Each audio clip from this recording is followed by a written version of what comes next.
नमस्कार दोस्तों। मैं आज जिस टॉपिक पे आपसे बात करने वाली हूँ वो है कि मृत्यु के बाद आत्मा कब तक हमारे घर में रहती है। हम सभी जानते हैं कि एक न एक दिन हम सबकी मृत्यु होनी ही है, लेकिन वो कब होगी, किस तरह होगी, ये कोई भी नहीं जानता। परंतु हाँ, सभी लोगों की ये जानने की इच्छा ज़रूर रहती है कि आखिर मृत्यु के बाद क्या होता है, क्या है मृत्यु के बाद का सच। सभी ये भी जानते हैं कि आत्मा अजर अमर होता है, जो शरीर अपने कर्मों के हिसाब से बदलता रहता है। आज आत्मा ने ये शरीर धारण किया तो कल वो दूसरा शरीर धारण करेगा। कहने का तात्पर्य ये है कि शरीर तो बदलता है, परंतु आत्मा वही की वही रहती है। लेकिन एक शरीर से दूसरे शरीर में जाने से पहले आत्मा की स्थिति क्या रहती है। सबसे महत्वपूर्ण ये होता है कि जब एक शरीर आत्मा छोड़ती है उस क्षण क्या होता है, और जब तक उसका क्रिया कर्म चलता है, उसका श्राद्ध चलता है, उतने दिनों तक आत्मा कहाँ रहती है, क्या करती है। तो दोस्तों, सबसे पहले तो होता ये है कि आत्मा शरीर के साथ इतनी अटैच रहती है कि शरीर छोड़ने के बाद उसे यकीन ही नहीं होता है कि वो शरीर से अलग हो चुकी है। कई बार तो वो इतनी अटैच रहती है कि शरीर छोड़ते वक्त उसे काफ़ी मेहनत करनी पड़ती है, काफ़ी कष्ट उठाना पड़ता है, क्योंकि शरीर के साथ वो इतनी अटैच हो जाती है कि उसे शरीर छोड़ने में बहुत ही मुश्किल होती है। वो छोड़ना ही नहीं चाहती।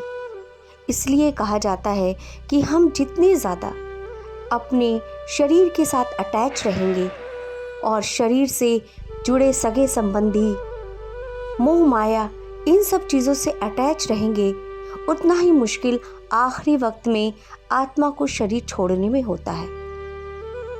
अगर आसानी से भी आत्मा शरीर से निकल जाती है, अर्थात कई सारी ऐसी आत्माएं होती हैं जिन्होंने अच्छे कर्म किए होते हैं, जो मोह माया से परे होते हैं, तो वो बहुत आसानी से अपना शरीर त्याग देते हैं।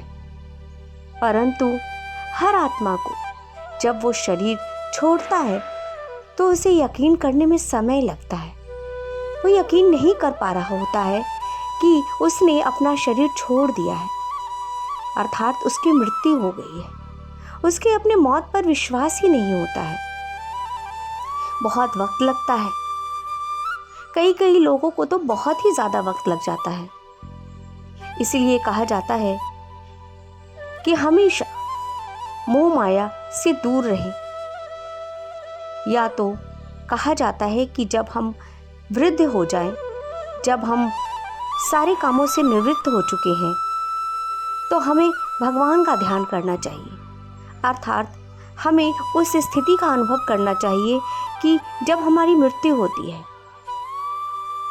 हमें ये सोचना चाहिए कि हम इतने अपने शरीर के साथ डिटैच हो जाए ताकि आत्मा जब हमारे शरीर से निकल जाए तो कहीं भी हमारी आत्मा इधर उधर ना भटके, वो सीधे परम धाम पहुंच जाए।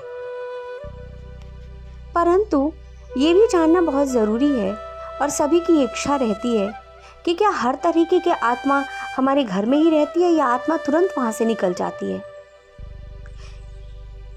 गरुड़ पुराण के हिसाब से कहा जाता है कि जब आत्मा शरीर छोड़ती है तो पहले तो उसे यकीन नहीं होता, और जब उसे यकीन हो जाता है तब भी वो उसी घर में तब तक रहती है जब तक कि उसका श्राद्ध नहीं हो जाता है, क्योंकि तभी आत्मा को मुक्ति मिलती है। इसीलिए आत्मा जब तक हमारा श्राद्ध नहीं हो जाता है हमारे आसपास ही रहती है, अर्थात उसी घर में रहती है, और वो इंतज़ार करती है कि श्राद्ध के बाद उसे मुक्ति मिल जाए और वो अपनी आगे की यात्रा पर निकल जाए। और आगे की यात्रा उस मनुष्य के कर्मों के ऊपर निर्धारित होती है, अर्थात हमने जैसे कर्म किए होते हैं उसके हिसाब से हमारी आगे की यात्रा तय होती है। जिसके अच्छे कर्म होते हैं, जिसने कम से कम पाप किया होता है, तो उसे अपना अगला शरीर जल्दी मिल जाता है। वहीं जिस आत्मा ने बहुत पाप किए होते हैं, उनके कर्म अच्छे नहीं होते हैं, तो फिर अगला शरीर मिलने के लिए उन्हें बहुत कठिनाइयों का सामना करना पड़ता है, अर्थात उसे अपना अगला शरीर बहुत समय के बाद मिलता है। जब तक वो अपने उस पाप कर्मों को भोग नहीं लेता है तब तक उसे अगला शरीर नहीं मिलता है। इसीलिए दोस्तों कहा जाता है कि जीवन में हमेशा अच्छे कर्म ही करने चाहिए। धन्यवाद दोस्तों, हमारे इस वीडियो को सुनने के लिए शुक्रिया।